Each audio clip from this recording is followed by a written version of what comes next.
Hello CMA final students, how are you all. मेरा नाम है रमनदीप सिंह। स्वागत है आपका मेरे चैनल एएफएलएम के अंदर। एंड गाइस, आज हम लोग सीएमए फाइनल लॉ की सबसे पहली क्लास स्टार्ट करने जा रहे हैं, जिसके अंदर हम लोग आज की क्लास के अंदर कोई भी ऑफिशियली पहला चैप्टर स्टार्ट नहीं करेंगे। आज हम लॉ की शुरुआत करने जा रहे हैं, तो अच्छी अच्छी शुरुआत करेंगे, बेसिक बेसिक से करेंगे। मैं ये लॉ इस तरीके से स्टार्ट करूंगा कि अगर किसी बच्चे को इंटर में लॉ का एल भी नहीं आता और उसका इंटर में लॉ का बेस वीक भी है, तो भी उसको प्रॉपरली पूरा समझ आएगा। हम पूरे लॉ को इस तरीके से स्क्रैच से चलेंगे। तो अगर किसी बच्चे को कुछ भी नहीं आता तो उसको टेंशन लेने वाली बात नहीं है। बहुत सारे बच्चे ऐसे हैं जिनका इंटर का बेस वीक होता है, या बहुत सारे बच्चे ऐसे होते हैं जिन्होंने इंटर के अंदर सेल्फ स्टडी की थी या जहां से क्लास ली थी उन्हें समझ नहीं आता था। अब आपको प्रॉपरली पूरा कुछ सब कुछ समझ आएगा और जीरो से समझ आएगा। हर चीज जीरो से स्क्रैच से सिखाई जाएगी। अच्छा, स्टार्ट करने से पहले थोड़ा सा अपने बारे में इंट्रो दे देता हूं। मेरा नाम है रमनदीप सिंह, आप लोग जानते ही हैं। By profession I am a company secretary as well as cyber lawyer. साथ में मैंने बीकॉम की है दिल्ली यूनिवर्सिटी से, एमकॉम की हुई है। साथ में मैंने एमबीए फाइनेंस की हुई है एंड एमबीए मार्केटिंग की हुई है फ्रॉम सिम्बायोसिस यूनिवर्सिटी पुणे।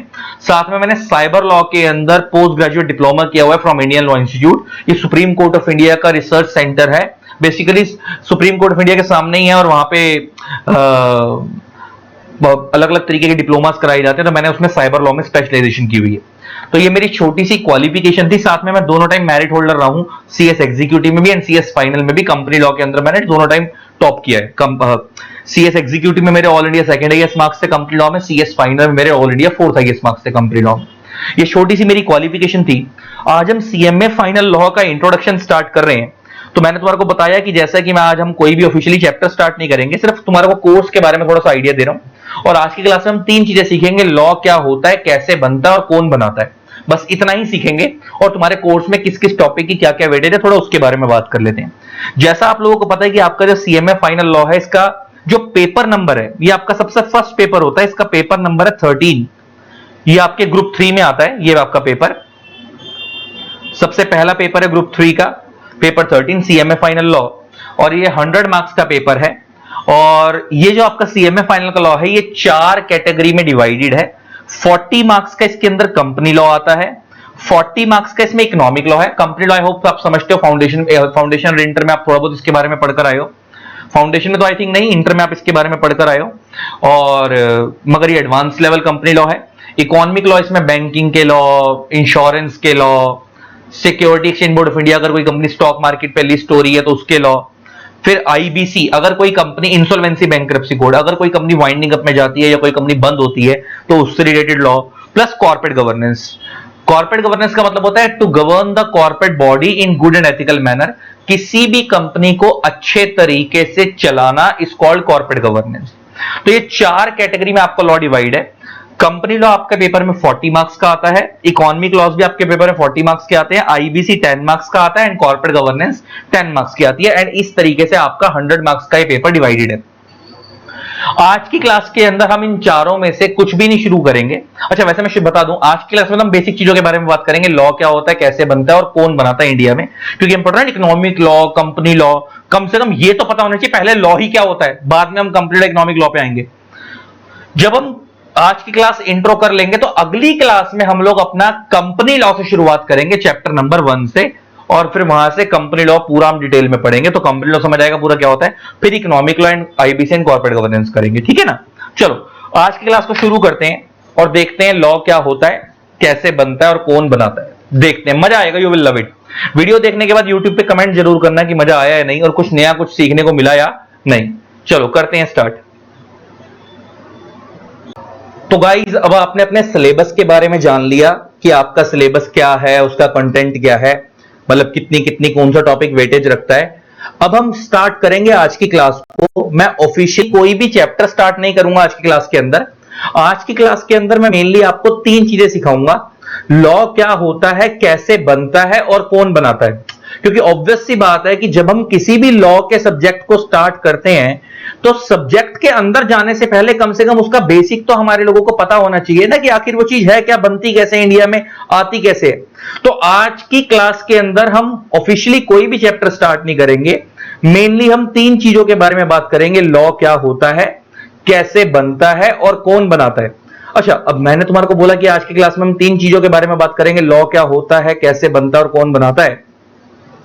तो मैं किसी भी बच्चे से, जब मैं फेस टू फेस में क्लास के अंदर पढ़ाता था ना, और मैं बच्चे से पूछता था कि बेटा लॉ क्या होता है, तो बच्चा बोलता था कानून।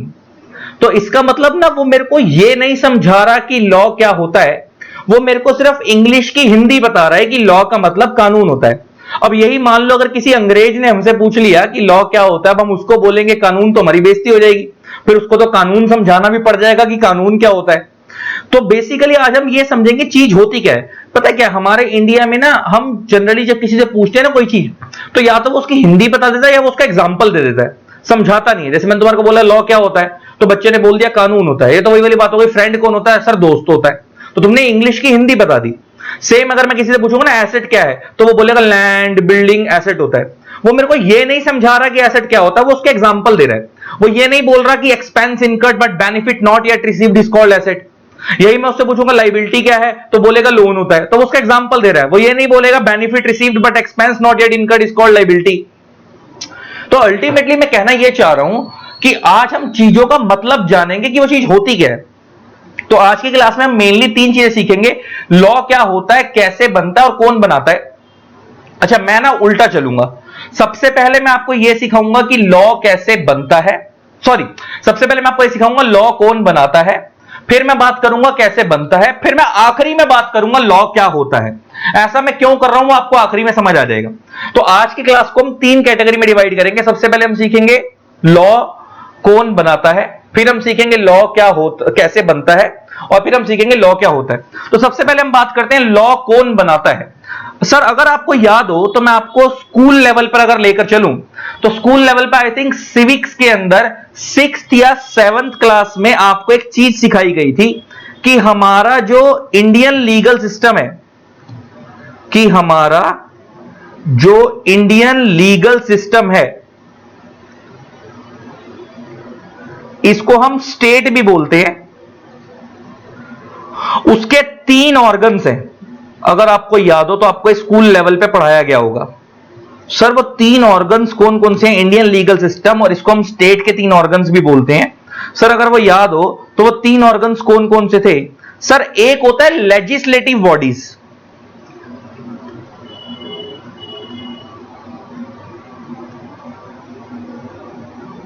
एक होता है एग्जीक्यूटिव बॉडीज,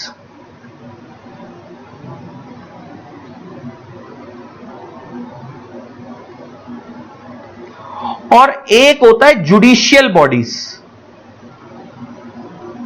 एक होता है लेजिस्लेटिव बॉडीज, एक होता है एग्जीक्यूटिव बॉडीज एंड एक होता है जुडिशियल बॉडीज। सर इन तीनों बॉडीज के बारे में आप लोगों ने स्कूल लेवल पे पढ़ा होगा, लेकिन मैं दोबारा से रिकॉल करा रहा हूं। मैं ये प्रिजम्पशन लेके चल रहा हूं कि आप सब नील हो, आपको कुछ नहीं आता, बिल्कुल स्क्रैच से पढ़ेंगे चीजों को। तो आपको याद होगा कि हमारे इंडियन लीगल सिस्टम के, इसको हम स्टेट के 3 ऑर्गन्स बोलते हैं हमारे देश में जो होते हैं। एक होती है लेजिस्लेटिव बॉडीज, एक होती है एग्जीक्यूटिव बॉडीज और एक होती है जुडिशियल बॉडीज। ये तीनों बॉडीज हमारे इंडिया में जो भी काम कर रही हैं, इनको ये काम करने की पावर हमारे भारत के संविधान ने दी है, कॉन्स्टिट्यूशन ऑफ इंडिया ने, भारत के संविधान में। तो अब ये जो 3 बॉडीज हैं, लेजिस्लेटिव, एग्जीक्यूटिव, जुडिशियल बॉडीज, अब हम इनके बारे में बात करते हैं कि सर इन तीनों बॉडीज का रोल क्या है। अगर ये तीनों बॉडीज समझ आ जाएंगी तो हमारे को यह पता लग जाएगा कि इंडिया में लॉ कौन बनाता है। मैं बहुत बार जब बच्चे से पूछता हूं ना लॉ कौन बनाता है, तो बोलता है सरकार बनाती है। अच्छा ऐसा ही होता है ना, जब कोई इंडिया में कोई लॉ गलत आ जाता है या कोई गलत तरीके से इंप्लीमेंट होता है, तो हम बोलते हैं साला सरकार ने ये कर दिया, सरकार ने वो कर दिया। तो जनरली कोई भी गलत लॉ जब इंडिया में आता है तो हम सरकार को गाली देते हैं। आज हम ये देखेंगे क्या एक्चुअल में वो लॉ सरकार बनाती भी है या नहीं, आज ये भी चीजें क्लियर करेंगे। सर अगर मैं तुमसे बात करूं इन 3 बॉडीज की, तो इन 3 बॉडीज का काम क्या है। सर देखो, लेजिस्लेटिव बॉडी जो होती है ना, इनका काम होता है टू मेक लॉज, इनका काम है टू मेक लॉज, इनका काम है लॉ बनाना। ये जो लेजिस्लेटिव बॉडीज हैं, इनका काम है टू मेक लॉज, लॉ को बनाना। सर ये जो एग्जीक्यूटिव बॉडीज हैं, इनका काम है टू इंप्लीमेंट लॉज, जो बन चुका है लॉ। अब इनमें कौन आता है इन बॉडीज के अंदर, अभी उसके बारे में बात करेंगे। पहले इन बॉडी का आइडिया दे रहा हूं। इसका काम क्या है, टू इंप्लीमेंट लॉ, जो लॉ बन चुका है उसको लागू करवाना। सर ये जो जुडिशियल बॉडीज हैं, इनका काम क्या है, to interpret the law and pass the judgment, जो लॉ बन चुका है उसको इंटरप्रेट करके उसके बेस पे न्याय देना एंड पास द जजमेंट।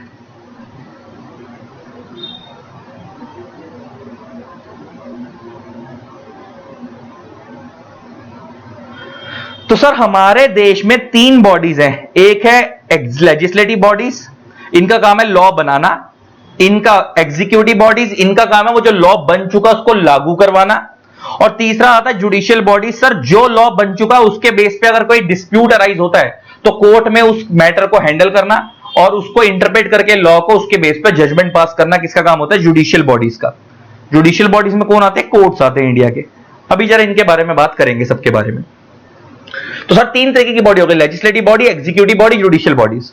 अच्छा सर अगर मैं तुमसे बात करूं, सर ये जो 3 बॉडी है, देखो लेजिस्लेटिव का ना मतलब ही अपने आप में लॉ मेकिंग होता है, और ये सारी चीजें आपको नोट डाउन करनी है। जितने भी बच्चे हमारे से लेक्चर देख रहे हैं, कोशिश करना कॉपी पेन लेके बैठो, इन चीजों को नोट डाउन करो। देखो बाद में चीजें याद नहीं रहती। तो लेजिस्लेटिव का मतलब होता है लॉ मेकिंग। लेजिस्लेटिव का मतलब ही क्या होता है? Law making. तो लेजिस्लेटिव बॉडी मींस लॉ बनाने वाली बॉडीज। अच्छा तुमसे कोई पूछे कि हमारे देश में लॉ कौन बनाता है, तो सर आप बोलोगे हमारे देश में मेनली 2 बॉडी हैं जो लॉ बनाती हैं। अब जरा मैं उसके बारे में बात करने जा रहा हूं। हमारे देश में मेनली 2 बॉडी हैं जो लॉ बनाती है, एक है पार्लियामेंट और दूसरा है स्टेट लेजिस्लेचर। एक है पार्लियामेंट और दूसरा है स्टेट लेजिस्लेचर। स्टेट लेजिस्लेचर, देखो लेजिस्लेचर का मतलब ही लॉ मेकर होता है, लॉ बनाने वाले। तो हमारे देश में लॉ कौन बनाता है? तो सर 2 बॉडी बनाती हैं, एक पार्लियामेंट और दूसरा स्टेट लेजिस्लेचर। सर अच्छा ये दोनों का रोल क्या है? सर हमारे देश में ना मेनली 2 तरीके के लॉ होते हैं। एक होता है वो वाला लॉ जो पूरे इंडिया के ऊपर लगता है यूनिफॉर्मली, जो पूरे देश का सेम है, और एक होता है वो वाला लॉ जो स्टेट टू स्टेट वेरी करता है, मतलब इस स्टेट का अलग दूसरी स्टेट का अलग। तो हमारे देश में 2 तरीके के लॉ हैं, एक वो वाले लॉ जो पूरे इंडिया पे लगते हैं और एक वो वाले लॉ जो हर स्टेट के अलग होते हैं। तो वो वाला लॉ जो पूरे इंडिया पे लगता है, ऐसा वाला लॉ जो होल इंडिया पे एप्लीकेबल होता है, इसे कौन बनाती है? पार्लियामेंट। इसे कौन बनाती है? पार्लियामेंट। और ऐसा वाला लॉ जो स्टेट टू स्टेट वेरी करता है, मतलब इस स्टेट का अलग दूसरी स्टेट का अलग, ऐसा वाला लॉ बनाती है स्टेट लेजिस्लेचर। तो हमारे देश में कितनी लॉ मेकिंग बॉडी है? तुमसे कोई आज के बाद बोले सर 2, पार्लियामेंट और स्टेट लेजिस्लेचर। सर दोनों में फर्क क्या है? जो लॉ पूरे देश पे लगते हैं, पूरे देश के लिए एप्लीकेबल होते हैं, उसे कौन बनाती है? पार्लियामेंट। और जो law state to state vary करते हैं, मतलब इस स्टेट का अलग दूसरी स्टेट का अलग, ऐसे लॉ को कौन बनाती है? State legislature. अच्छा ये जो पार्लियामेंट पूरे देश के लिए लॉ बनाती है, जो पूरे होल इंडिया पे एप्लीकेबल होते हैं, इसका अगर मैं एग्जांपल लेके बात करूं तो इसका एग्जांपल में हम लिख सकते हैं कंपनीज एक्ट, जो भी हम आपके कोर्स में है जो हम पढ़ रहे हैं। दूसरा अगर मैं एग्जांपल लेके बात करूं तो एलएलपी एक्ट। तीसरा अगर मैं एग्जांपल लेके बात करूं इनकम टैक्स एक्ट। सर ये वो वाले लॉ हैं जो स्टेट टू स्टेट वेरी नहीं करते, पूरे देश के सेम है, हर देश के लिए सेम, मतलब हर पूरे देश के लिए सेम है, मतलब हर स्टेट के लिए भी सेम है और पूरे देश के लिए पूरा एक ही है। मतलब अगर कोई कंपनी दिल्ली में बनी है तो वो भी वही कंपनी लॉ फॉलो करेगी जो कंपनी एक्ट नॉर्मल वाला पूरे इंडिया के लिए है। और अभी इंडिया में कंपनीज एक्ट 2013 चल रहा है, तो जो अगर कोई कंपनी दिल्ली की है तो वो भी कंपनी एक्ट 2013 ही फॉलो करेगी। अगर कोई कंपनी पंजाब की है तो वो भी कंपनी एक्ट 2013 ही फॉलो करेगी। अगर कोई कंपनी महाराष्ट्र की है तो वो भी कंपनीज एक्ट 2013 ही फॉलो करेगी। मतलब सबके लिए लॉ सेम है। सेम ऐसे ही एलएलपी एक्ट हो गया, सेम ऐसे ही इनकम टैक्स एक्ट हो गया, हर स्टेट के लिए सेम है, हर किसी स्टेट को सेम लॉ फॉलो करना है। लेकिन अगर मैं बात करूं वो वाले लॉ जो स्टेट टू स्टेट वेरी करते हैं, इसके अगर मैं एग्जांपल लेके बात करूं तो इसके एग्जांपल में आप लोग लिख सकते हो मोटर व्हीकल्स एक्ट। सर ये पता है कौन सा लॉ है? वो जो आप अगर रोड पे ट्रैफिक रूल्स वायलेट करते हो और ट्रैफिक पुलिस वाला आपका चालान काट देता है, तो जो ट्रैफिक पुलिस वाला चालान काटता है वो आपका जो चालान काटा जाता है वो मोटर व्हीकल्स एक्ट के अकॉर्डिंग काटा जाता है। और मोटर व्हीकल्स एक्ट पूरे इंडिया के लिए सेम नहीं है, ये हर स्टेट का अपना है। तो हर स्टेट की स्टेट लेजिस्लेचर इसको बनाती है। अच्छा इसीलिए ना अमाउंट में डिफरेंस होता है। अच्छा और रूल्स में भी डिफरेंस है। जैसे दिल्ली में क्या रूल है कि जो बंदा कार चला रहा है उसको भी सीट बेल्ट लगानी है, और जो बंदा उसके बराबर वाली सीट पे बैठा है उसको भी सीट बेल्ट लगानी है। लेकिन बहुत सारी स्टेट इंडिया में ऐसी हैं कि सिर्फ चलाने वाले को सीट बेल्ट लगानी है, बराबर वाले को नहीं लगानी। सेम इसी तरीके से अगर मैं बात करूं, अगर कोई बंदा टू व्हीलर चला रहा है तो चलाने वाले को भी हेलमेट पहनना है और पीछे जो बैठा है उसको भी हेलमेट पहनना है, अगर मैं दिल्ली की बात करूं तो। लेकिन कुछ स्टेट ऐसी है जहां पे सिर्फ चलाने वाले को हेलमेट पहनना है, पीछे वाले को नहीं पहनना। इसका मतलब मैं कहना यह चाह रहा हूं कि अगर ये यूनिफॉर्म होता तो पूरे इंडिया के लिए हर स्टेट में लॉ सेम लगता। लेकिन क्योंकि मोटर व्हीकल्स एक्ट हर स्टेट का अलग है, तो ऐसे लॉ कौन बनाते? State legislature. तो इसलिए हर स्टेट के अलग अलग रिक्वायरमेंट है। सेम इसीलिए पेनल्टी का अमाउंट भी डिफरेंट है। अब दिल्ली में रेड लाइट जंप करोगे उसका अमाउंट डिफरेंट है, किसी और स्टेट में अगर आप रेड लाइट जंप करोगे तो उसका अमाउंट डिफरेंट हो सकता है। ठीक है जी, तो ये हो गई बात मोटर व्हीकल्स एक्ट की। अगर मैं एक और एग्जांपल लेके बात करूं तो सर उसका एग्जांपल में लिख सकते हैं VAT, value added tax etcetera. Sir ये जो वैट है, आपको पता होगा ये पहले इंडिया में ना सर्विस टैक्स, वैट, एक्साइज हुआ करता था। उसके रिप्लेस पे इंडिया में जीएसटी आ गया था, गुड्स एंड सर्विसेज टैक्स।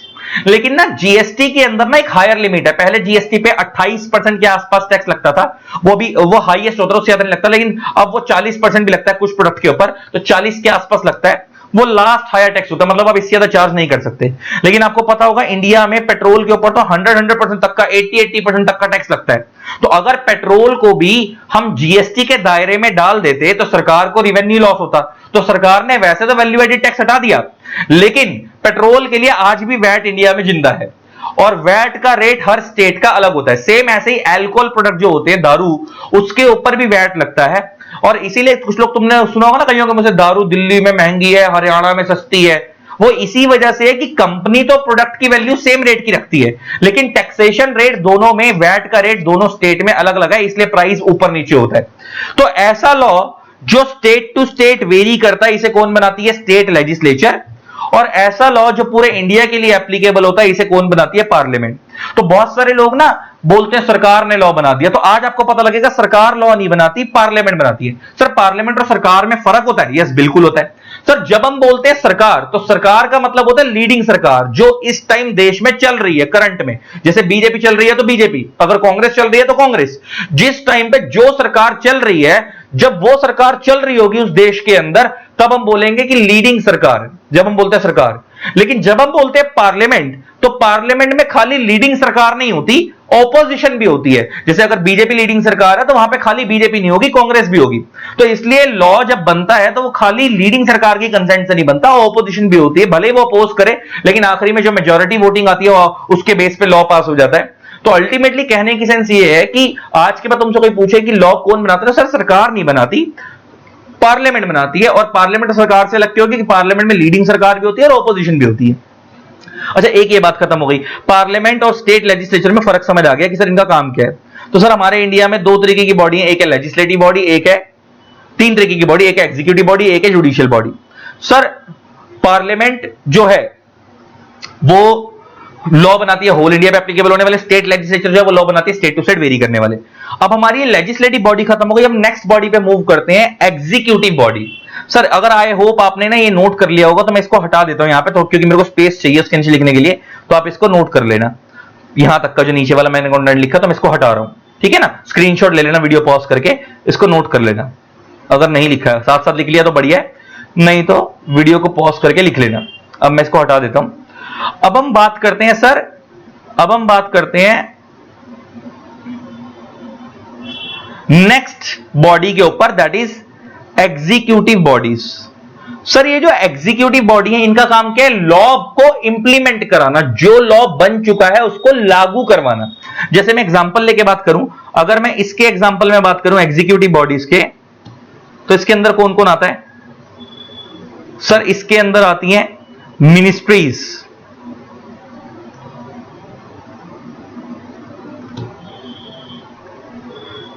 इसके अंदर आती है मिनिस्ट्रीज, सेंट्रल गवर्नमेंट, सीजी मतलब सेंट्रल गवर्नमेंट, एसजी मतलब स्टेट गवर्नमेंट। सर इसके अंदर आते हैं गवर्नमेंट डिपार्टमेंट्स एटसेट्रा।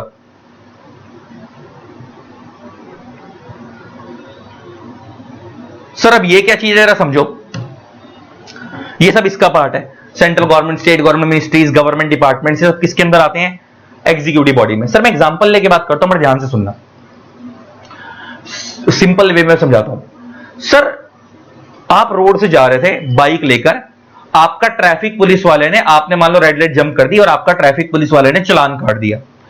अब आप पूरे रास्ते गाली देते हुए आओगे, मन में ये सोचते हुए कि 16 ट्रैफिक पुलिस वाले ने 2000 रुपए का चालान काट दिया, आज का दिन खराब हो गया वगैरह वगैरह। तो आप गाली किसको दे रहे हो? ट्रैफिक पुलिस वाले को या जिसने वो लॉ बनाया था उसको? ट्रैफिक पुलिस वाले को। सर वो जो लॉ बना होगा, ट्रैफिक पुलिस वाले ने चालान कौन से लॉ के अकॉर्डिंग काटा होगा? मोटर व्हीकल्स एक्ट के अकॉर्डिंग। और मोटर व्हीकल्स एक्ट किसने बनाया था? स्टेट लेजिस्लेचर ने। अच्छा, उन्होंने तो लॉ बनाकर छोड़ दिया, लेकिन अब उस लॉ के बेस पे कि वो लॉ ढंग से फॉलो हो रहा है या नहीं हो रहा, उसको चेक कौन कर रही है? सर पुलिस वाले। पुलिस वाले का मतलब क्या है? यहां पे गवर्नमेंट डिपार्टमेंट ये रहा, क्योंकि पुलिस किसका पार्ट है? गवर्नमेंट डिपार्टमेंट का। और ट्रैफिक पुलिस वाला आपका चालान काट रहा है। तो क्या ट्रैफिक पुलिस वाले ने लॉ बनाया है या वो उस लॉ को सिर्फ लागू करवा रहा है, उस लॉ के बेस पे चालान काट रहा है? सर उसने लॉ बनाया नहीं है, लॉ तो स्टेट लेजिस्लेचर ने बनाया था, वो तो सिर्फ उस लॉ के बेस पे जो लॉ बन चुका है उसका चालान काट रहा है। सेम अगर मैंने आपको बोला यहां पे सेंट्रल गवर्नमेंट और स्टेट गवर्नमेंट, जब मैं बोल रहा हूं सेंट्रल गवर्नमेंट तो मतलब लीडिंग सरकार, जैसे अगर इंडिया में भी बीजेपी चल रही है तो वो सेंट्रल गवर्नमेंट हो गई, वो लीडिंग सरकार हो गई। अच्छा, पार्लियामेंट ने कोई लॉ बनाया, अब वो लॉ तो बना दिया पार्लियामेंट ने, लेकिन वो लॉ लागू कब से होगा, किस तरीके से होगा, जनता को उस लॉ को कब से फॉलो करना है, वो कौन बताती है? Executive body. और उसमें कौन आ गई? Central government. जैसे मान लो पार्लियामेंट ने जीएसटी बनाया था, तो बहुत सारे लोग ने मोदी सरकार को गाली दी थी कि जीएसटी बना दिया, ये कर दिया, वो कर दिया, लोगों को नुकसान कर दिया, फिर वो नोटबंदी हुई, डीमोनेटाइजेशन, उस टाइम पे भी गालियां पड़ी।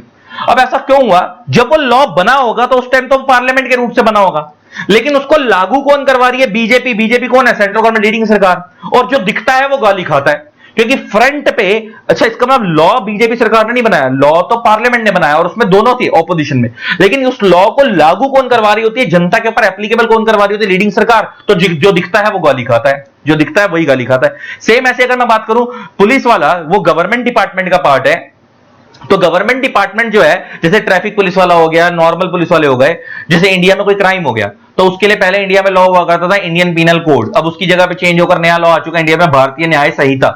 अब मान लो किसी बंदे ने मर्डर करा, रेप करा, और उसको पुलिस वाला अरेस्ट करके ले गया भारतीय न्याय संहिता के अकॉर्डिंग कि आपने क्राइम करा है। अब पुलिस वाला आपको अरेस्ट करके ले गया, तो वो लॉ भारतीय न्याय संहिता पुलिस वाले ने थोड़ी बनाया है, वो लॉ तो पार्लियामेंट के रूप से बना है, वो तो सिर्फ उस लॉ को लागू करवा रहा है और उस लॉ के बेस पे जिसने क्राइम करा है उसको अरेस्ट कर रहा है। और पुलिस वाला किसका पार्ट है? गवर्नमेंट डिपार्टमेंट का। तो अगर आपको समझ आ रहा हो, ये एग्जीक्यूटिव बॉडी लॉ बना नहीं रही है, जो लॉ लेजिस्लेटिव बॉडीज बना चुकी हैं ये सिर्फ उस लॉ को लागू करवा रही हैं, मतलब जनता के ऊपर एप्लीकेबल करवा रही हैं। आई होप आपको ये बात समझ आई होगी। फिर सर तीसरी बॉडी, अच्छा इसमें मैंने लिखा मिनिस्ट्रीज। सर मिनिस्ट्रीज के अंदर क्या आता है? जैसे हमारे इंडिया में बड़ी सारी मिनिस्ट्री है, ministry of finance, ministry of corporate affairs. इनका काम क्या होता है?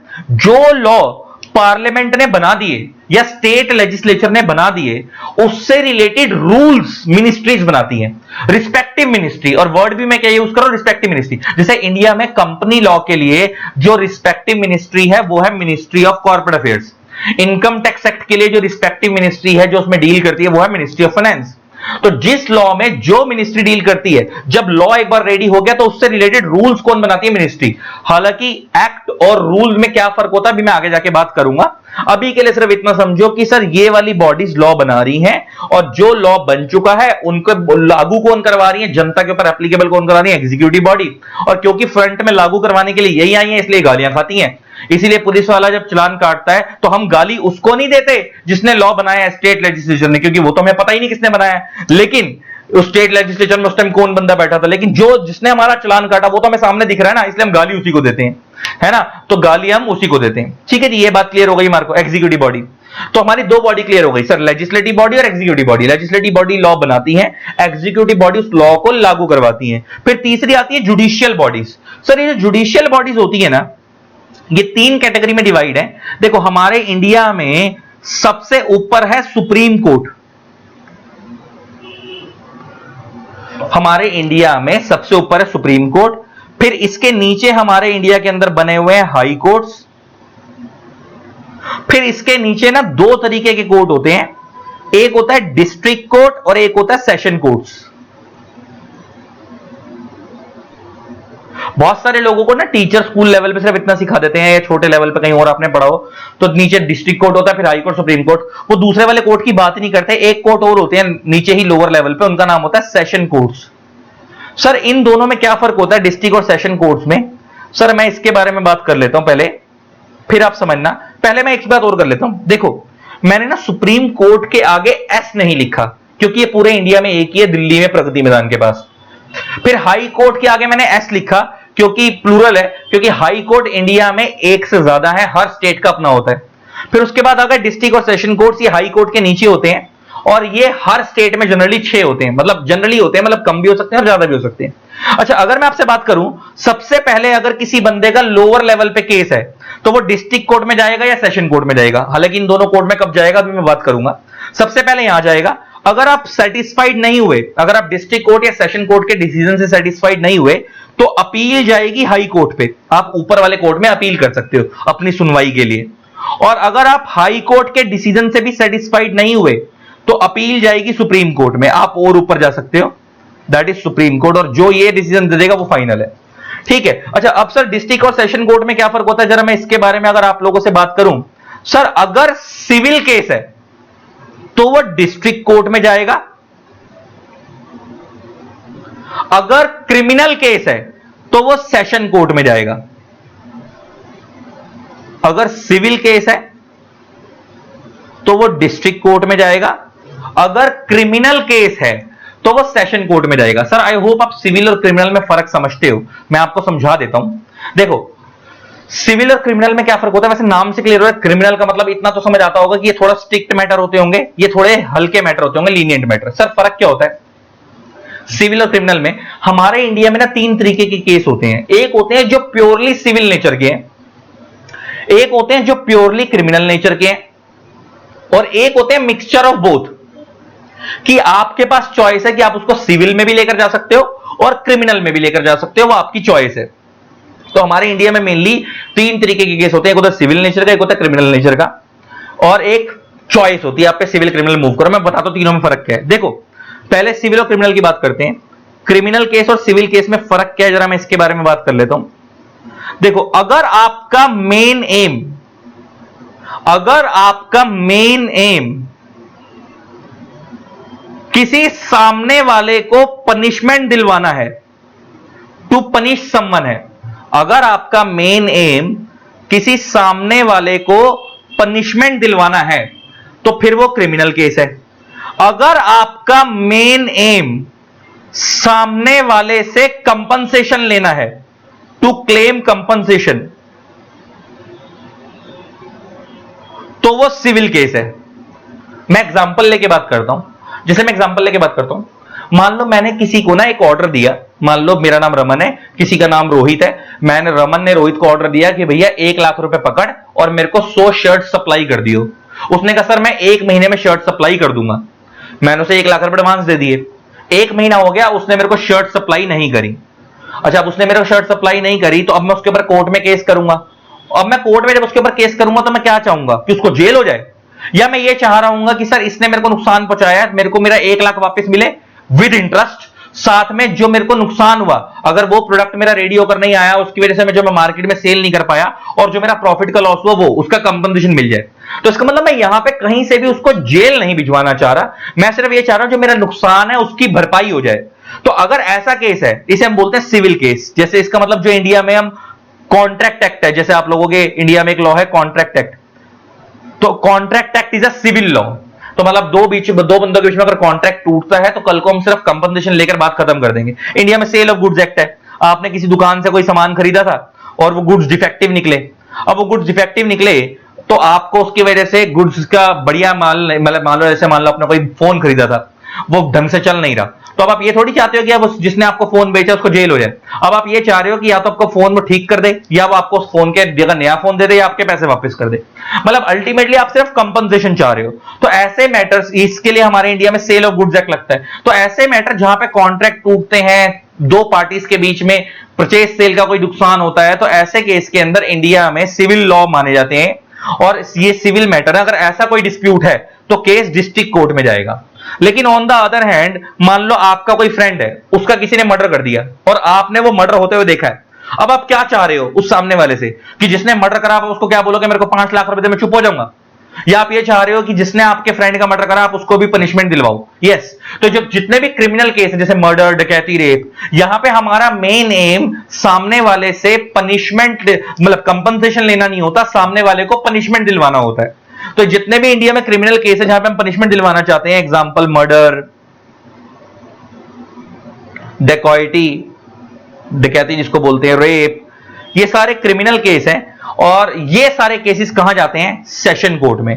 तो जब भी आपका केस स्टार्टिंग के अंदर सबसे पहले लोअर लेवल पे जाएगा तो पहले आपको यह चेक करना पड़ेगा कि केस डिस्ट्रिक्ट कोर्ट में जाएगा या सेशन कोर्ट में जाएगा। अच्छा, सेशन कोर्ट बच्चे पूछते हैं सर कहां है? सर आपको अलग से नहीं देखने, ये डिस्ट्रिक्ट कोर्ट जो होते हैं उन्हीं के अंदर लिखा होता है। अच्छा, आप लोगों ने इसे पिक्चरों में देखा है कि वो कोर्ट में एक बड़ा सा रूम होता है, दो कटघरे बने होते हैं, सामने जज बैठा होता है, पीछे ऑडियंस बैठी होती है, ऐसा होता है कोर्ट। रियल लाइफ में ना वो कोर्ट सिमिलर होता है वैसा, लेकिन ना अलग तरीके का होता है। थोड़ा सा मैं बताता हूं कैसे। जैसे दिल्ली में ना बहुत सारे कोर्ट है। दिल्ली में अगर मैं बात करूं, कड़कड़ुमा कोर्ट है, 30 हजारी कोर्ट है, रोहिणी कोर्ट है। अब ये जितने भी कोर्ट दिल्ली के अंदर हैं, तुम कभी इन कोर्ट की बिल्डिंग के बाहर जाना, वहां पे लिखा होता है डिस्ट्रिक्ट एंड सेशन कोर्ट। अब इसका क्या मतलब है? जैसे मान लो अगर आप कड़कड़ुमा कोर्ट में गए और मान लो उस कोर्ट के अंदर 200 रूम है, तो वो 200 रूम 200 कोर्ट है अपने आप में।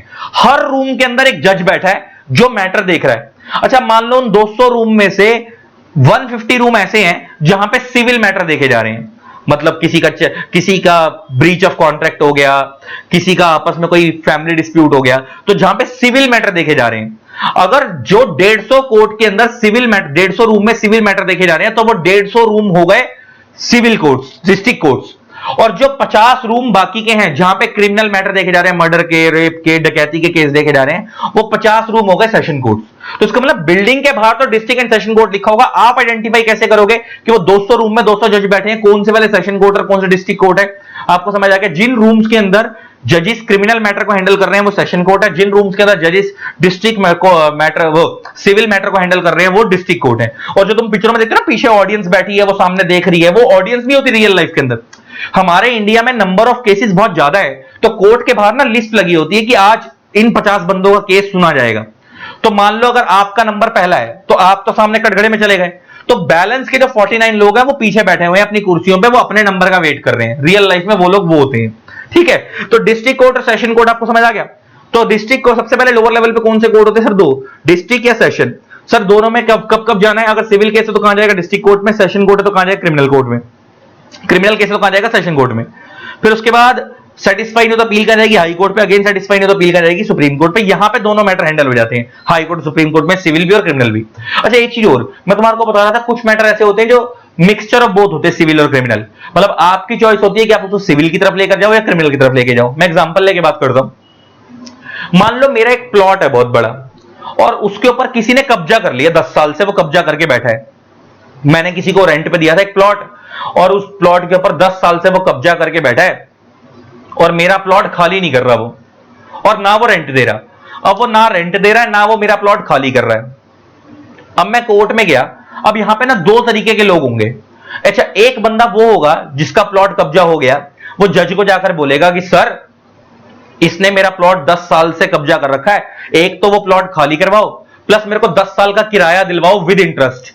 अगर मैं सिर्फ कोर्ट में जाकर इतना ही मांग रहा हूं जज से, इसका मतलब मैं सामने वाले को पनिशमेंट नहीं दिलवाना चाहता, मैं सिर्फ सामने वाले से कंपनसेशन लेना चाहता हूं विद इंटरेस्ट। अगर ऐसी चीज है तो ये केस सिविल कोर्ट में मूव कर जाएगा, मतलब डिस्ट्रिक्ट कोर्ट में मूव कर जाएगा। लेकिन ऑन द अदर हैंड अगर मैं जज को जाकर बोलता हूं कि सर इसने मेरा प्लॉट 10 साल से कब्जा कर रखा है और ये खाली नहीं कर रहा और इंटरेस्ट भी नहीं दे रहा और खाली भी नहीं कर रहा और रेंट भी नहीं दे रहा, और सर इसको एक तो पहले तो ये प्लॉट खाली करवाओ, साथ में मेरे को 10 साल का किराया दिलाओ विद इंटरेस्ट, साथ में इस साले को उठाकर जेल में डालो ताकि इसको अक्कल आ जाए कि जिंदगी में किसी और के साथ ऐसी हरकत ना करे। अगर मैं उसको पनिशमेंट दिलवाना चाहता हूं, साथ में कंपनसेशन लेना चाहता हूं, तो फिर वो क्रिमिनल केस माना जाएगा और वो सेशन कोर्ट में मूव करेगा। फिर वो कहां मूव करेगा? सेशन कोर्ट में। तो कौन सा केस सिविल में जाएगा, कौन सा क्रिमिनल में जाएगा, अब आपको समझ आ गया। और क्रिमिनल सिविल में फर्क क्या होता है ये भी मैंने आप लोगों को समझा दिया, ये रहा, ठीक है जी। तो अब हमारी आज की क्लास की पहली चीजें खत्म हो गई। सर हमने आज की क्लास में 3 चीजें सीखनी थी कि सर लॉ क्या होता है, कैसे बनता है और कौन बनाता है। तो हमने कौन बनाता है ये सीख लिया, जिसमें हमने देखा कि लेजिस्लेटिव बॉडी लॉ बनाती है और एग्जीक्यूटिव बॉडी लॉ को इंप्लीमेंट करवाती है। तो अब हमने कौन बनाता है ये सीख लिया। अब हम बात करेंगे लॉ कैसे बनता है, फिर हम बात करेंगे लॉ क्या होता है। ठीक है, लास्ट में। अब हम शुरू करते हैं लॉ कैसे बनता है, अब हम वो देखते हैं।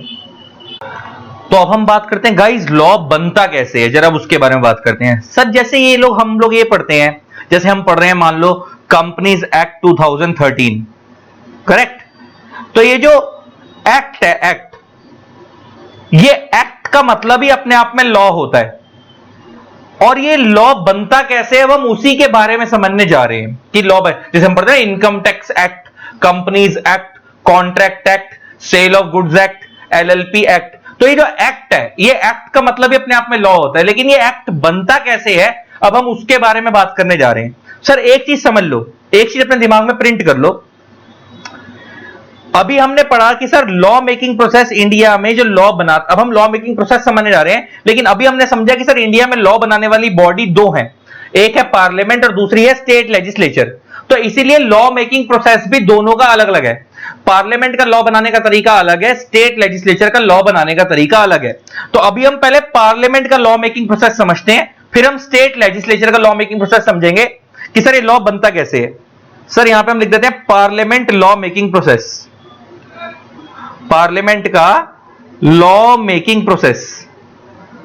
पहले हम पार्लियामेंट के एंगल से बात कर रहे हैं कि सर ये जैसे पार्लियामेंट वो वाले लॉ बनाती है, आपको पता है जो पूरे इंडिया पे लगते हैं, companies act, income tax act, LLP act, ये सारे लॉ जो पूरे इंडिया के लिए सेम है, ये वाला लॉ कौन बनाती है, पार्लियामेंट। अब ये पार्लियामेंट लॉ बनाती है, वो बनता कैसे, जरा उसके बारे में बात करते हैं। जैसे कंपनी एक्ट 2013 है, ये वो वाला लॉ है जो पार्लियामेंट ने बनाया था। तो अब ये कैसे बना होगा, जरा उसके बारे में बात करते हैं। सर कोई भी एक्ट बनने से पहले एक बिल होता है, बिल। सर बिल का मतलब होता है ड्राफ्ट लॉ। पहले फाइनल लॉ रेडी नहीं किया जाता, पहले एक ड्राफ्ट रेडी किया जाता है। ड्राफ्ट लॉ, एक ड्राफ्ट रेडी किया जाता है। सर ड्राफ्ट इसलिए बोल रहे हैं ताकि अगर उसमें कोई कमी होगी तो ठीक कर दी जाएगी। फिर क्या करते हैं, उस बिल को both the houses of parliament से पास कराया जाता है। Both the houses of parliament से पास कराया जाता है। सर अगर मैं आपसे बात करूं both the house of parliament कौन कौन से हैं, तो sir both the house of parliament, एक है लोकसभा और एक है राज्यसभा। तो सर इस बिल को इन दोनों हाउसेस से पास कराया जाएगा, लोकसभा से भी और राज्यसभा से भी। अच्छा, लोकसभा को सर इंग्लिश के अंदर बोलते हैं हाउस ऑफ पीपल। तुमसे कोई नॉलेज के लिए पूछ ले, बहुत सारे लोगों को पता ही नहीं होता ये। लोकसभा को इंग्लिश में बोलते हैं हाउस ऑफ पीपल और राज्यसभा को इंग्लिश में बोलते हैं काउंसिल ऑफ स्टेट्स।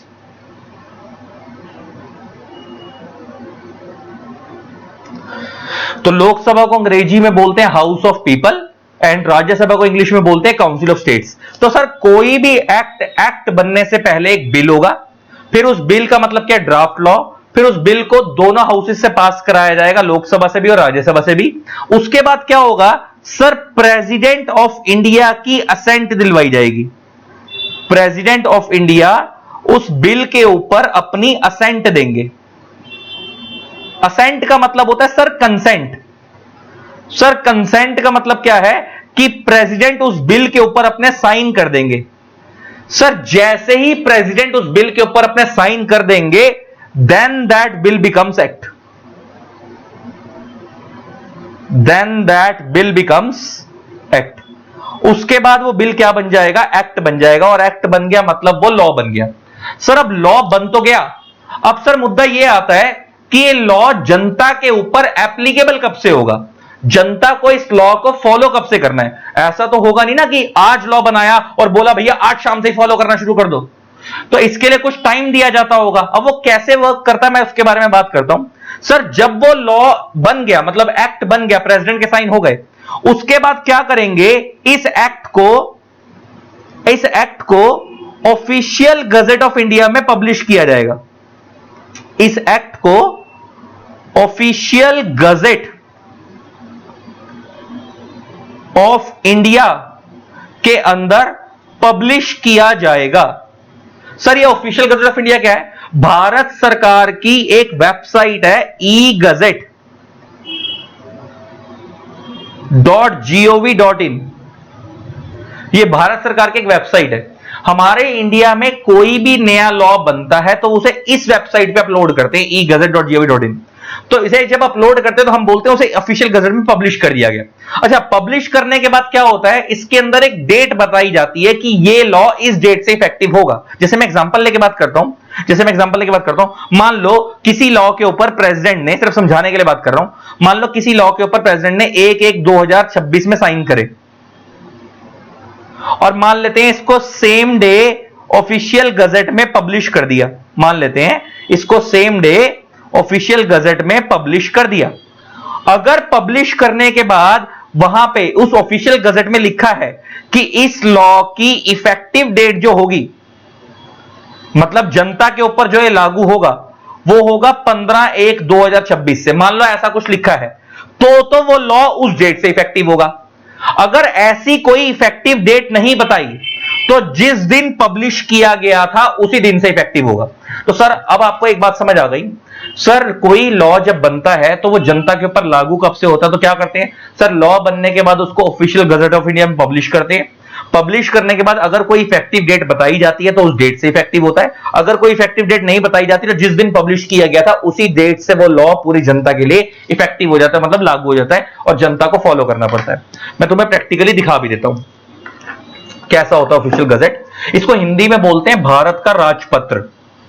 अब इसे भारत का राजपत्र क्यों बोलते हैं, मैं तुम्हें लॉजिक बताऊं इसका। पुराने जमाने में जब राजा महाराजाओं का टाइम हुआ करता था तो उस टाइम पे ना लॉ एनिमल्स की स्किन काट कर बनाए जाते थे, पत्थरों पे लिखकर बनाए जाते थे। तो उस टाइम पे कोई इंटरनेट वगैरह तो होता नहीं था।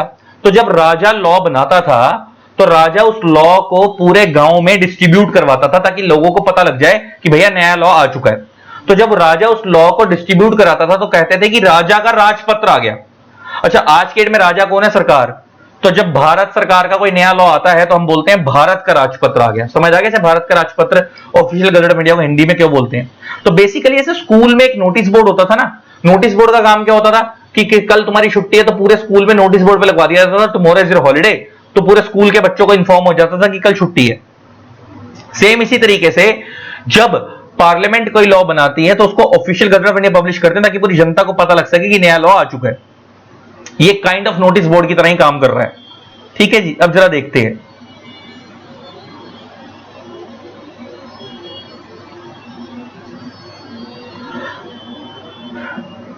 E gazette. ये रहा, ये हम ई गजट पे आए, ये भारत सरकार की वेबसाइट है। देखो कोई भी नया लॉ बनता है ना, देखो जैसे ये लॉ है, इसकी पब्लिश डेट 6 जून 2026 है, ये मिनिस्ट्री ऑफ रेलवे के अंडर आ रहा है, यहां पे डाउनलोड का ऑप्शन है। तो जो भी लॉ जिस मिनिस्ट्री में आता है, मैंने बोला company law ministry of corporate affairs के मिनिस्ट्री के अंडर आता है, company law income tax act ministry of finance के अंडर आता है। तो यहाँ पे हमारे इंडिया में तो बहुत सारे लॉ हैं, उसके लिए अलग अलग मिनिस्ट्री है।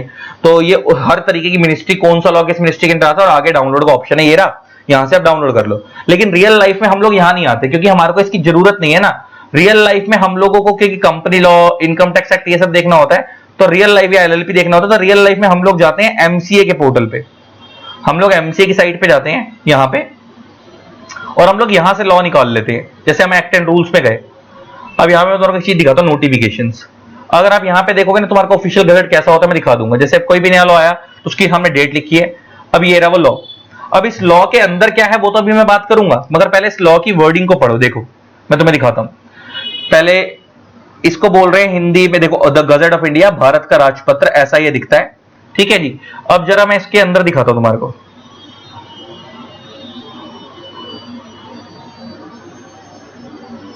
देखो थोड़ा ये पहले हिंदी में है, अब इंग्लिश की तरफ चलते हैं। अच्छा पहले इस लॉ की डेट देखना क्या है, ये लॉ कब आया, 27 मई 2026 को ही आया, ऊपर डेट लिखी है। अच्छा अब इसमें नीचे क्या लिखा है, this notification shall come into force on the date of publication the official gazette. मतलब जिस डेट को ये लॉ आया था उसी दिन से इफेक्टिव है। मतलब इसके अंदर अलग से कोई इफेक्टिव डेट नहीं बताई, तो ये 27 मई 2026 को पब्लिश हुआ था, उसी दिन से इफेक्टिव हो गया। और कोई देखते हैं, और कोई देखते हैं, क्या पता कोई अलग से कोई डेट बताई हो तो दिख जाएगी, तुम्हें दिखाता हूं।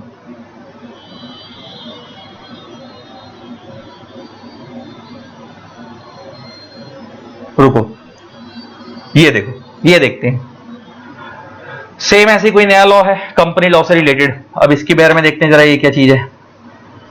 ये लॉ इसको भाई गजट ऑफ इंडिया, हिंदी में बोलते हैं भारत का राजपत्र। थोड़ा नीचे की तरफ चलते हैं, इंग्लिश पे चलते हैं। कहां है इंग्लिश पे? अच्छा, ये लॉ कब आया है? देखो 23 अक्टूबर 2025 को आया है। अब जरा इसके अंदर हम नीचे की तरफ देखें तो यहां पे क्या लिखा हुआ है, ये कब से इफेक्टिव होगा? 1 जनवरी 2026 से। अच्छा, आया कब था? 23 अक्टूबर 2025 को। इफेक्टिव कब से है? 1 जनवरी 2026 से। तो मैंने तुम्हारा क्या बताया, अगर कोई इफेक्टिव डेट बताई जाएगी तो उस डेट से इफेक्टिव होगा। अगर डेट नहीं बताई गई तो जिस दिन पब्लिश किया गया उसी डेट से इफेक्टिव होगा। तो अब आपको समझ आ गया सर लॉ ऑफिशियल गजट कैसा दिखता है, आपने प्रैक्टिकली वो भी देख लिया। तो अब हम वापिस आ रहे हैं सर इस जगह के ऊपर। तो सर हमारे इंडिया में कोई भी लॉ आएगा तो वो पार्लियामेंट के रूट से कैसे बनेगा?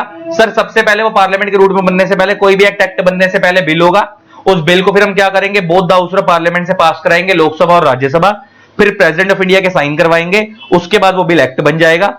एक्ट बनने के बाद अगर कोई इफेक्टिव डेट, उसको बस क्या करेंगे, एक्ट बनने के बाद official gazette of India publish करेंगे। अगर पब्लिश करने के बाद कोई इफेक्टिव डेट बताई गई है तो उस डेट से इफेक्टिव होगा। अगर कोई इफेक्टिव डेट नहीं बताई गई तो जिस दिन पब्लिश किया गया था उसी दिन से इफेक्टिव होगा। सर ये तो बात हो गई हमारी कि कोई लॉ इफेक्टिव कब से होता है और बनता कैसे है, पार्लियामेंट वाला लॉ। और ये पार्लियामेंट कौन से वाले लॉ बनाती है? सर जो पूरे इंडिया पे एप्लीकेबल होते हैं। सर अब हम बात करते हैं वो वाले लॉ जो स्टेट टू स्टेट वेरी करते हैं, मतलब इस स्टेट का अलग और दूसरी स्टेट का अलग। ये कौन बनाती है? Sir state legislature. तो अब ये स्टेट लेजिस्लेचर बनाती है तो इसका लॉ मेकिंग प्रोसेस अलग है। सर अब हम यहां पे बात करते हैं स्टेट लेजिस्लेचर का लॉ मेकिंग प्रोसेस। यहां पे हम लिख देते हैं स्टेट लेजिस्लेचर का लॉ मेकिंग प्रोसेस। अब इनका लॉ मेकिंग प्रोसेस क्या है जरा उसके बारे में समझते हैं। सर कोई भी एक्ट बनने से पहले बिल होता है सर, ये हमारे को पता है, वो यहां पे भी सेम है। पहले वो एक्ट बनने से पहले क्या है, बिल। और बिल का मतलब आप लोगों को पता है सर क्या होता है, draft law.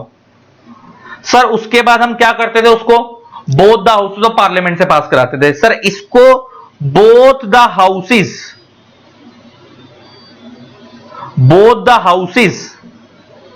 Of state legislature से पास कराया जाएगा। Sir both the houses of state legislature कौन कौन से हैं? सर विधानसभा और विधान परिषद। सर उसके दो हाउसेस कौन से थे? लोकसभा और राज्यसभा। इसके दो हाउसेस कौन से? विधानसभा और विधान परिषद। तो कोई भी एक्ट बनने से पहले बिल होगा, उसके बाद उसको both the houses of state legislature से पास कराएंगे, विधानसभा Vidhan Parishad.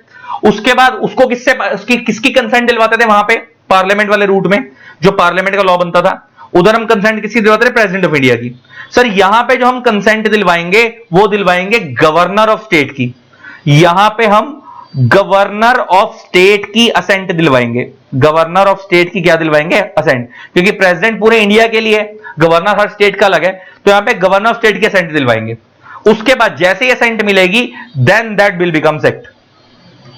Then that bill becomes act. उसके बाद वो बिल क्या बन जाएगा? एक्ट बन जाएगा। अच्छा अब आगे का प्रोसेस सेम है। अच्छा एक्ट बनने के बाद उसको कहां पब्लिश करते थे? ऑफिशियल गजट ऑफ इंडिया में। सर इसको पब्लिश करेंगे ऑफिशियल गजट ऑफ स्टेट में। इसे कहां पब्लिश किया जाएगा? ऑफिशियल गजट ऑफ स्टेट में। जैसे पूरे इंडिया का ऑफिशियल गजट होता है ऐसे हर स्टेट का भी अपना ऑफिशियल गजट होता है, तो इसको पब्लिश किया जाएगा ऑफिशियल गजट ऑफ स्टेट में। अब पब्लिश करने के बाद अगर कोई इफेक्टिव डेट बताई गई है तो उस डेट से इफेक्टिव होगा। अगर कोई इफेक्टिव डेट नहीं बताई तो जिस दिन पब्लिश किया गया था उसी दिन से इफेक्टिव होगा। आगे की बात सेम है। तो सर आपको पता है इंडिया में दो लॉ मेकिंग बॉडी है, एक है पार्लियामेंट, एक है स्टेट लेजिस्लेचर। अब हमने दोनों का लॉ मेकिंग प्रोसेस समझ लिया। पार्लियामेंट का एक्ट बनने से पहले बिल होता है, उसको both the house of parliament से पास कराते हैं, प्रेसिडेंट के साइन कराते हैं, उसके बाद वो एक्ट बन जाता है। एक्ट बनने के बाद उसे official gazette of India publish करते हैं। पब्लिश करने के बाद अगर कोई इफेक्टिव डेट बताई जाती है तो उस डेट से इफेक्टिव होता है। अगर कोई इफेक्टिव डेट नहीं बताई जाती तो जिस दिन पब्लिश किया जाता है उस डेट से इफेक्टिव होता है। सर स्टेट लेजिस्लेचर का जो लॉ है इसके अंदर क्या होगा? ये वो वाला लॉ है जो स्टेट टू स्टेट वेरी करता है। ये भी सबसे पहले बिल होता है, उसके बाद उसको both the houses of state legislature से पास कराते हैं। वो कौन से? विधानसभा विधान परिषद। उसके बाद गवर्नर ऑफ स्टेट के असेंट दिलवाते हैं। उसके बाद ये एक्ट बन गया। उसके बाद इसको पब्लिश कहां करते हैं? ऑफिशियल गजट ऑफ स्टेट में। हर स्टेट की खुद की भी वेबसाइट होती है वहां पे। और पब्लिश करने के बाद अगर कोई इफेक्टिव डेट बताई है तो उस डेट से इफेक्टिव होगा। अगर कोई इफेक्टिव डेट नहीं बताई तो जिस दिन पब्लिश किया गया था उसी दिन से इफेक्टिव होगा। सर अब हमने ना आज की क्लास में दो चीजें सीख ली। मैंने तुम्हारा क्या बोला था, आज की क्लास में हम तीन चीजें सीखेंगे। लॉ क्या होता है, कैसे बनता है, कौन बनाता है। सर कौन बनाता है, सबसे पहले हमने ये देखा था, ये हमने देख लिया कि इंडिया में तीन बॉडीज हैं, लेजिस्लेटिव, एग्जीक्यूटिव, जुडिशियल। इसमें से लेजिस्लेटिव बॉडी लॉ बनाती है। फिर कैसे बनता है हमने अब ये भी सीख लिया, लॉ मेकिंग प्रोसेस भी सीख लिया, पार्लियामेंट का भी और स्टेट लेजिस्लेचर का भी। फिर अब जो हम तीसरी चीज सीखेंगे आज की क्लास के अंदर कि लॉ क्या होता है, अब हम वो सीखेंगे। उसके बाद हमारी क्लास समाप्त हो जाएगी आज की क्लास। ठीक है जी, आई होप मजा आ रहा होगा। अब तीसरी चीज सीखते हैं, कुछ नई नई चीजें सीखने को मिल रही होंगी। अब तीसरी चीज देखते हैं। तो अब हम बात करते हैं गाइस, लॉ होता क्या है। अब जरा उसके बारे में बात करते हैं। अब तुम्हें समझ आ जाएगा कि मैंने सबसे आखिरी में क्यों करवाया। जरा पहले लिखो फिर समझाऊंगा। पहले लिखो, लिखो, law is the body of principles. Law is the body of principles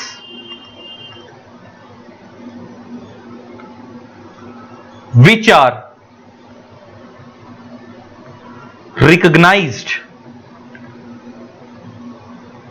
and applied by the state in the administration of justice.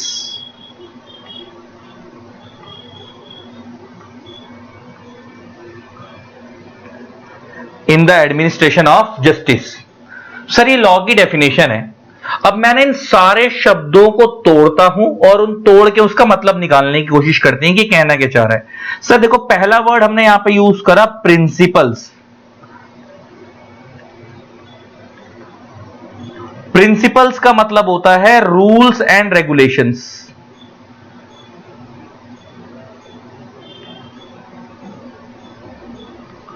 Next word sir हमने यहां पे यूज करा रिकॉग्नाइज्ड।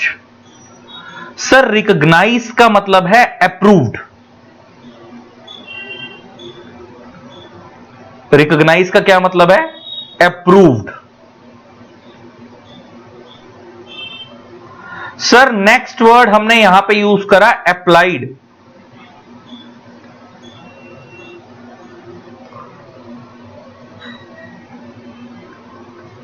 सर अप्लाइड का मतलब होता है इंप्लीमेंटेड। नेक्स्ट वर्ड था by the state. यहां पे स्टेट का मतलब स्टेट गवर्नमेंट नहीं है। यहां पे स्टेट वर्ड जो है वो आर्टिकल 12 ऑफ इंडियन कॉन्स्टिट्यूशन से उठाया गया है। और यहां पे स्टेट का मतलब है पार्लियामेंट। स्टेट में 5 चीजें आती हैं, पार्लियामेंट, स्टेट लेजिस्लेचर,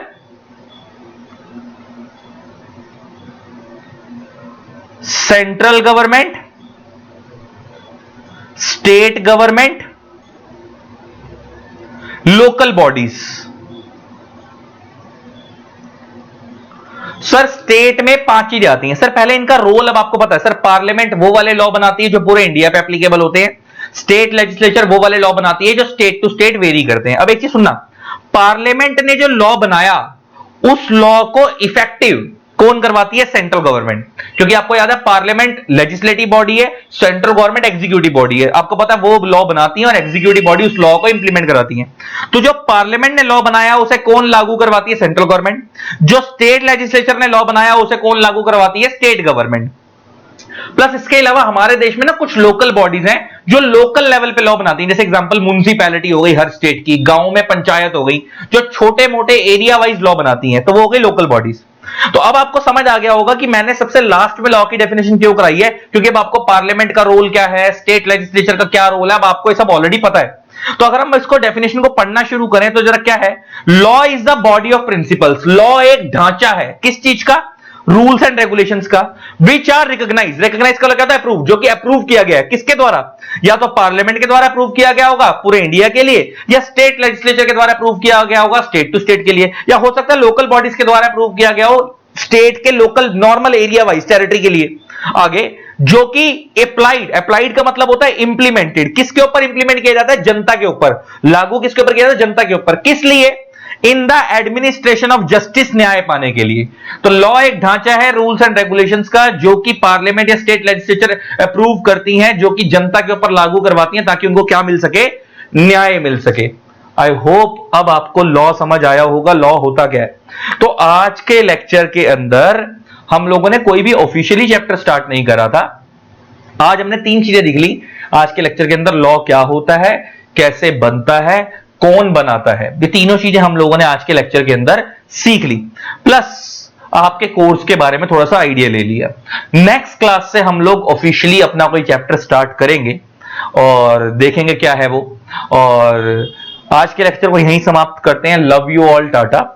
जिन लोगों ने अभी तक हमारे YouTube पे AFLM चैनल को सब्सक्राइब नहीं करा है, सब्सक्राइब कर देना, साथ में बेल आइकन को प्रेस कर देना ताकि आप लोगों को मेरी न्यू वीडियोस की नोटिफिकेशन मिलती रहे। Thanks a lot, bye bye, love you all, tata, bye.